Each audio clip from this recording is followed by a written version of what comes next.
Hello students, this is Aditya Gaur. आज music में हम संगीत पारिजात के 7वें अध्याय यानी कि समय अध्याय के बारे में पढ़ेंगे। 7वें अध्याय का नाम है समय अध्याय। तो समय अध्याय में पंडित अहोबल जी संगीत पारिजात के रचयिता हैं। तो उन्होंने समय से अध्याय के अंदर सबसे पहला जो बताया है वह है वीणा। वीणा एक वाद्य यंत्र है जो सबसे पहला तत् वाद्य यंत्र माना जाता है। तत् वाद्य यंत्र यानी कि जिन वाद्य यंत्र में तार लगे होते हैं। तो वीणा को सबसे पहला तत् वाद्य यंत्र माना गया है, जो कि सरस्वती जी से जिसकी उत्पत्ति मानी गई है। माता सरस्वती के हाथ में जो इंस्ट्रूमेंट है, जो वाद्य यंत्र है, वह वीणा है। तो पंडित अहोबल जी ने समय अध्याय के अंदर वीणा पर स्वरों की स्थापना का वर्णन किया है कि वीणा पर कौन सा स्वर किस जगह बजाया जाता है, किस तार पर कौन सा स्वर आता है।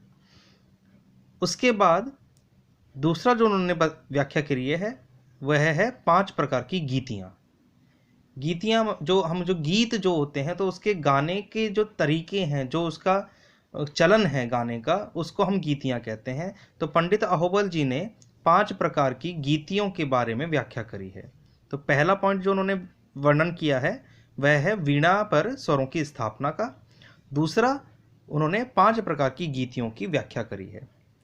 तीसरा, समय अध्याय के अंदर पंडित अहोबल जी ने अपने समय के यानी कि 1650 के आसपास के समय के जो प्रचलित राग थे, उन रागों के समय के बारे में बताया है कि कौन सा राग किस समय में गाया जाता है। तो ये 3 पॉइंट समय अध्याय के अंतर थे।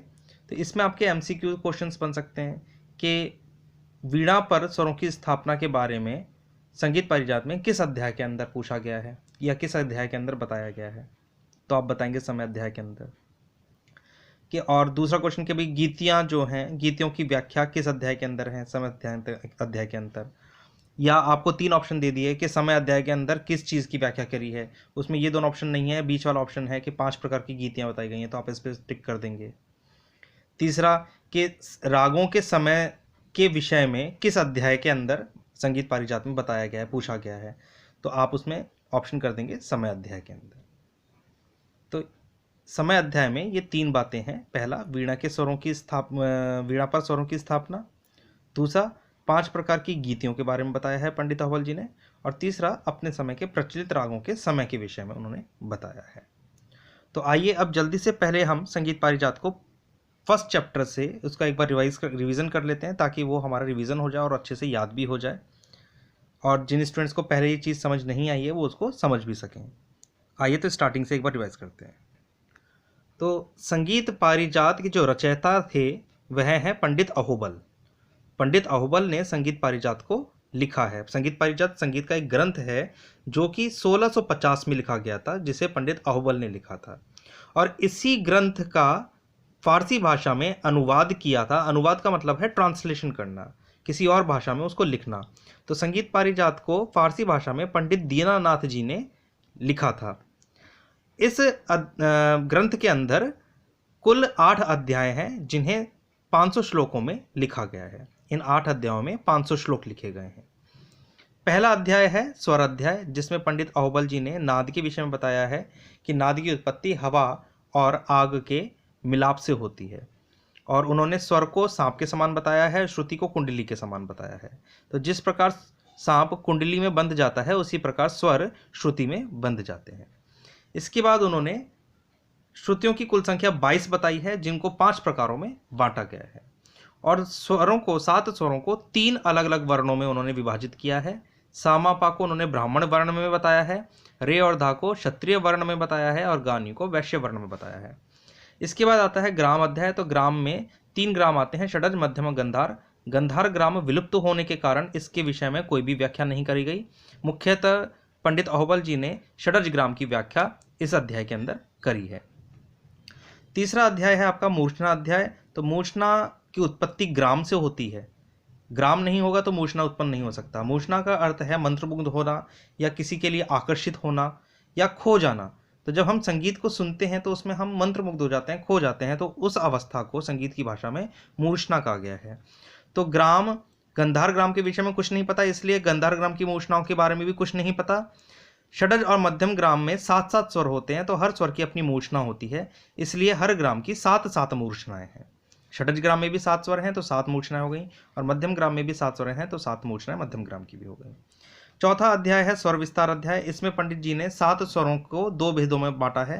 पहला शुद्ध स्वर, दूसरा विकृत स्वर, ये आपको बहुत अच्छे से पता है। विकृत स्वर 2 प्रकारों में बांटे गए हैं, कोमल स्वर और तीव्र स्वर। कोमल स्वर 4 हैं, रेगाधानी, और इसकी पहचान है उसके नीचे रेखा खींची जाती है। और तीव्र स्वर 1 है म, इसके ऊपर खड़ी रेखा खींची जाती है। और इन 7 स्वरों के अलग अलग समूह अगर हम बनाएं तो कुल 4220 स्वर समूह बन सकते हैं, ऐसा पंडित अहोबल जी ने इस अध्याय के अंदर बताया है। 5वां अध्याय है वर्ण अध्याय। तो वर्ण गाने की क्रिया को कहते हैं, और 4 प्रकार के वर्ण होते हैं, स्थायी वर्ण, आरोही वर्ण, अवरोही वर्ण और संचारी वर्ण। अगर हम एक ही स्वर को बार बार गाएं तो वह स्थायी वर्ण कहलाता है। अगर हम स्वरों को चढ़ते हुए क्रम में गाते हैं तो वह आरोही वर्ण कहलाता है, जैसे सारे ग म प ध नि सा। और अगर हम स्वरों को उतरते हुए क्रम में गाते हैं तो वह अवरोही वर्ण कहलाता है। और इन तीनों वर्णों को अगर हम मिलाकर गाते हैं, इसके मिश्रित रूप को संचारी वर्ण कहते हैं। 6वां अध्याय है आपका जाति अध्याय। तो 7 शुद्ध जातियां हैं, 7 स्वर हैं तो 7 स्वरों से उनकी 7 शुद्ध जातियां बनी, षडजा, ऋषभी, गंधारी, मध्यमा, पंचमी, धैवती, निषादी। तो यहाँ पे हर स्वर को फेमिनाइन कर दिया है, षडज से षडजा, ऋषभ से ऋषभी, ऐसे ही गंधार से गंधारी, मध्यम से मध्यमा, पंचम से पंचमी, धैवत से धैवती और निषाद से निषादी। और आज आपका जो चैप्टर आपको पढ़ाया है वह है समय अध्याय। तो समय अध्याय में वीणा पर स्वरों की स्थापना के बारे में बताया गया है, 5 प्रकार की गीतियों की व्याख्या करी गई है, और अपने समय के जो प्रचलित राग हैं, यानी कि 1650 के आसपास जो राग प्रचलित थे उनके समय के बारे में बताया गया है। तो आज की क्लास अभी यहीं फिनिश होती है। अभी इस टॉपिक में एक लास्ट चैप्टर बचता है जिसे हम कल एक्सप्लेन करेंगे। तो आज की क्लास यहीं फिनिश होती है। Thank you.